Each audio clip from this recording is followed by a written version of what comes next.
Mesdames et messieurs, bonjour ou bonsoir, cela dépend de l'heure à laquelle vous suivez cette chaîne de télévision. Le 27 juin 2025, la République démocratique du Congo RDC et le Rwanda ont signé un accord de paix à Washington DC, aux États-Unis. L'événement a été largement médiatisé et les caméras ont capturé chaque mot et chaque signature. Pendant que le monde célèbre cet accord, un autre homme, l'ancien président de la RDC, Joseph Kabila Kabange, travaillait silencieusement et de manière invisible dans l'est de la RDC. Son retour à Bukavu a suscité des interrogations et des spéculations.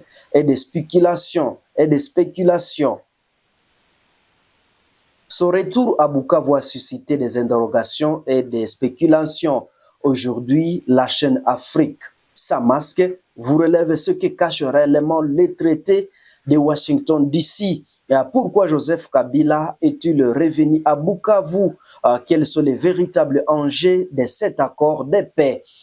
Chers internautes, nous vous proposons de suivre l'extrait de l'analyste Odo Boulamba et qui a analysé ces dossiers à profondeur sur la chaîne Afrique sans masque. Je vous propose de les suivre.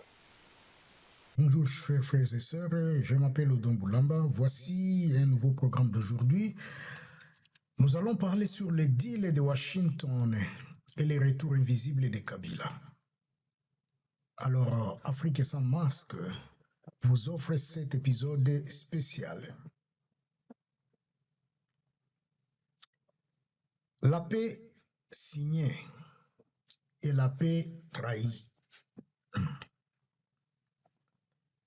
Frères et sœurs d'Afrique,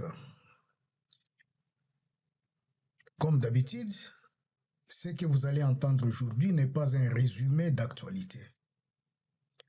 Ce n'est pas une synthèse diplomatique, c'est un éclairage que personne ne vous donnera parce que personne n'ose encore ouvrir les yeux jusqu'au bout. Le 27 juin 2025 à Washington, la RDC et le Rwanda ont signé un accord de paix. Le monde a applaudi. Les Américains ont souri. Les caméras ont capté chaque mot, chaque geste, chaque signature. Et dans les discours, tout semblait propre, noble, historique.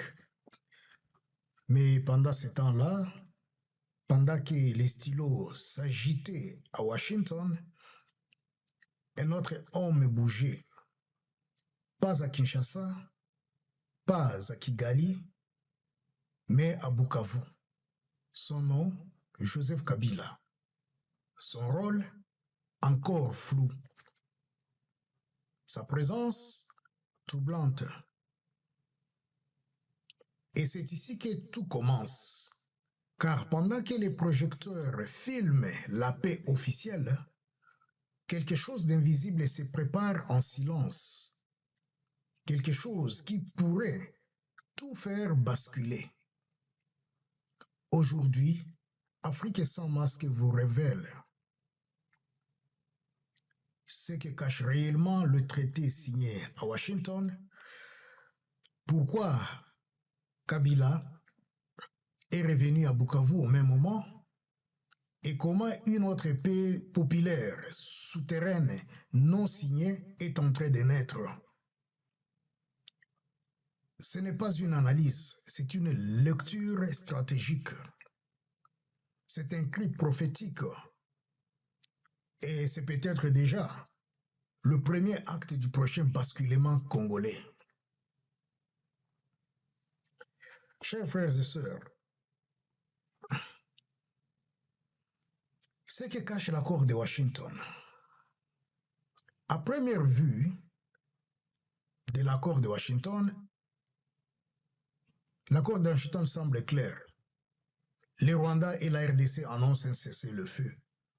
Les troupes rwandaises s'engagent à se retirer dans les 90 ou encore 90 jours. Les minerais congolais seront désormais exportés légalement avec un encadrement international. Des investissements étrangers sont annoncés. Et tout le monde parle de paix. Mais posons les vraies questions. Qui va réellement se retirer dans 90 jours? L'armée rwandaise, officiellement, elle n'est même pas là. M23, leur nom n'apparaît nulle part dans l'accord. Alors, de qui parle-t-on? La seconde question. Pourquoi la RDC acceptera-t-elle ou encore accepte-t-elle aujourd'hui ce qu'elle dénonçait hier? Pendant les années, Kinshasa, Goma, Bunia criaient, Kagame pille nos ressources. Le Rwanda arme les rebelles. Nos minerais partent à travers la frontière. Et maintenant, les mêmes flux deviennent partenariat logistique. Troisième question. Où est le peuple dans cet accord? Où sont les victimes du Nord Kivu? Où sont les veuves, les déplacés, les orphelins, les villages rayés de la carte? On a signé la paix sans consulter ceux qui ont payé le prix de la guerre. Et voilà la vérité.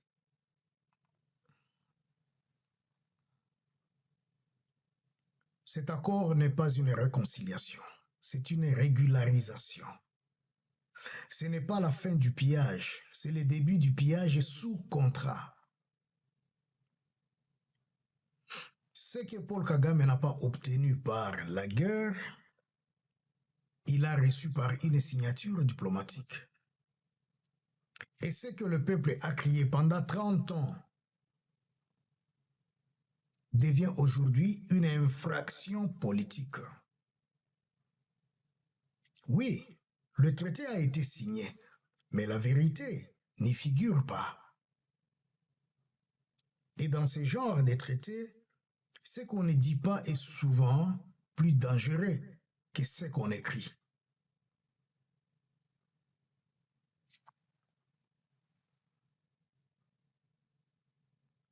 Troisième partie, si vous me permettez. Kabila Bukavu, retour tactique ou comeback historique. Pendant que Washington célébrait son traité, une autre scène beaucoup plus discrète s'est ouverte à Bukavu. Pas d'hymne national, pas de tapis rouge, pas de caméras internationales, mais un homme, Joseph Kabila, l'ancien président, les silencieux, le maître des zones grises, celui qu'on croyait définitivement retiré, est réapparu au cœur du Kivu. Officiellement, il ne fait que consulter. Officieusement, il reconstruit quelque chose. Il reçoit les chefs coutumiers. Il rencontre des figures communautaires. Il dialogue avec les militaires à la retraite. Il se déplace dans les zones où Kinshasa ne va pas. Ce n'est pas un hasard. Ce n'est pas une visite nostalgique, comme on le dit. C'est un retour calculé. Car pendant que Tshisekedi signe avec Kigali, Kabila lui parle avec ceux qui refusent le silence. Pendant que l'on légalise le passage des minéraux, Kabila écoute ceux qui n'ont plus rien à perdre. Pendant que l'on efface le M23 du texte officiel, Kabila renoue avec le terrain abandonné par l'État. Il n'a ni armée officielle, ni titre institutionnel, mais il a le sens du moment. Il voit que le pouvoir actuel s'est éloigné du terrain. Et il sait que la mémoire de ceux qui ont été trahis est une bonne politique, ou encore une bombe politique. Alors, est-ce que c'est un retour tactique? une opération de communication ou un comeback historique silencieux, patient mais profond.